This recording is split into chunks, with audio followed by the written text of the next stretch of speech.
Good evening everyone, TSS লাইভে স্বাগতম। চলুন আবার একটা ছোট্ট ভিডিও নিয়ে। হ্যাঁ, এটা মকর সংক্রান্তির দিনের ভিডিও এডিট করে পড়েছিল, কিন্তু রেকর্ড দেওয়ার সময় হয়নি, কারণ এখন একটু টাইমটা খারাপই যাচ্ছে। তো দেখলাম পড়তে পড়তে হঠাৎ খিদে পেয়ে গেছিলো এবং চলে গেছিলো রান্নাঘরে। ততক্ষণে দেখছি মায়েরও রান্না হয়ে গেছে। আজকে হয়েছে খিচুড়ি, বেগুন ভাজা, বাঁধাকপির তরকারি। মা বলছে আগে বাঁধাকপির তরকারিটা দেখা। তো এদিকে দেখছি ঠাম্মিও পিঠে করতে বসে পড়েছে।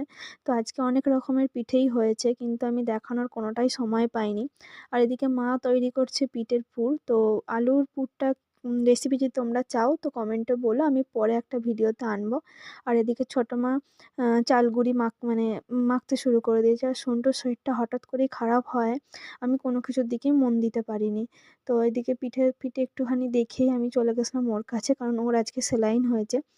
আর দেরিতে হলেও সবাইকে বলি হ্যাপি মকর সংক্রান্তি। সবাই সুস্থ থেকো, ভালো থেকো, দেখা